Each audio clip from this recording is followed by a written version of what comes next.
Si vous souhaitez être à la une du meilleur de l'actualité camerounaise, alors vous êtes au bon endroit. L'information de qualité vous est proposée sur votre nouvelle chaîne YouTube, Média d'Afrique TV. Eh bien, mesdames et messieurs, une fois de plus bienvenue pour cette nouvelle analyse vidéo. Pour vous qui êtes nouveaux, retenez que nous sommes une équipe d'experts analystes, spécialisés dans les affaires politiques, dont l'objectif majeur est de vous informer en continu des faits et gestes, politiques, économiques et sportifs qui fait rage au quotidien. Bien sûr, il suffit de vous abonner et d'activer la petite cloche pour rester toujours à l'écoute de la une. À noter aussi que vos commentaires sont toujours les bienvenus. Bonjour à toutes et à tous et bienvenue sur Média d'Afrique TV. Aujourd'hui, nous allons nous pencher sur une affaire judiciaire qui fait grand bruit au Cameroun, la condamnation de Bruno Bijang, ancien directeur adjoint de Vision 4, par le tribunal militaire de Yaoundé. Une affaire aux multiples rebondissements qui continue de secouer l'opinion publique. Restez avec nous pour comprendre tous les tenants et aboutissants de cette affaire. Commençons par le début. Bruno Bijang a été arrêté il y a près de 5 mois pour propagation de fausses nouvelles. Le 2 février 2024, une vidéo publiée sur les réseaux sociaux montrait Bijang encourageant les citoyens à protester contre la hausse des prix des carburants à la pompe. Cette vidéo a rapidement fait le tour des réseaux sociaux, entraînant des réactions diverses au sein de la population. Lors de sa première comparution, Bijang a plaidé coupable. Cette reconnaissance des faits a simplifié les procédures judiciaires, mais n'a pas pour autant atténué la gravité des accusations portées contre lui. Après plusieurs reports, le tribunal militaire de Yaoundé s'est finalement appuyé sur l'article 113 du Code pénal pour rendre son verdict le 11 juillet 2024. L'article 113 du Code pénal stipule une peine de prison allant de 3 mois à 3 ans pour les faits reprochés à Bijang. Ainsi, le tribunal a condamné Bruno Bijang à 6 mois de prison. Ayant déjà purgé 5 des 6 mois de sa peine, il devrait retrouver sa liberté en août 2024.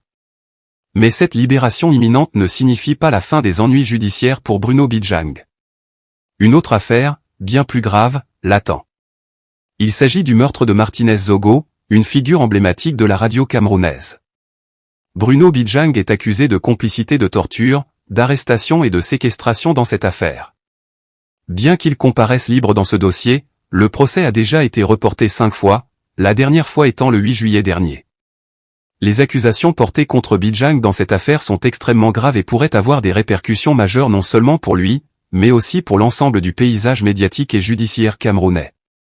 La justice doit désormais faire la lumière sur cette affaire complexe et très médiatisée. La condamnation de Bruno Bijang a suscité de nombreuses réactions, tant au sein de la population que dans le milieu des médias et de la justice. La condamnation de Bijang pour propagation de fausses nouvelles repose sur des bases juridiques solides, en particulier l'article 113 du Code pénal. Cependant, ce qui retient l'attention, c'est la rapidité de la procédure comparée à d'autres affaires similaires. Cette situation soulève des questions sur la manière dont la justice est rendue au Cameroun. Cette affaire a divisé le milieu des médias. D'un côté, certains voient en Bruno Bijang un martyr de la liberté d'expression, tandis que d'autres estiment qu'il a dépassé les limites en incitant à des actes potentiellement dangereux. Cette polarisation reflète les tensions actuelles au sein de notre société. Nous arrivons à la fin de notre émission. Que peut-on attendre pour la suite? Bruno Bijang retrouvera-t-il la liberté en août comme prévu, et qu'en est-il du procès pour le meurtre de Martinez Zogo? Le prochain mois sera décisif pour Bruno Bijang. Sa libération anticipée pourrait influencer le déroulement de son procès pour le meurtre de Martinez Zogo. Nous continuerons de suivre de près cette affaire et de vous tenir informés de tous les développements. Merci d'avoir suivi cette édition spéciale de Média d'Afrique TV. N'oubliez pas de vous abonner à notre chaîne, de liker cette vidéo et de partager vos réactions dans les commentaires.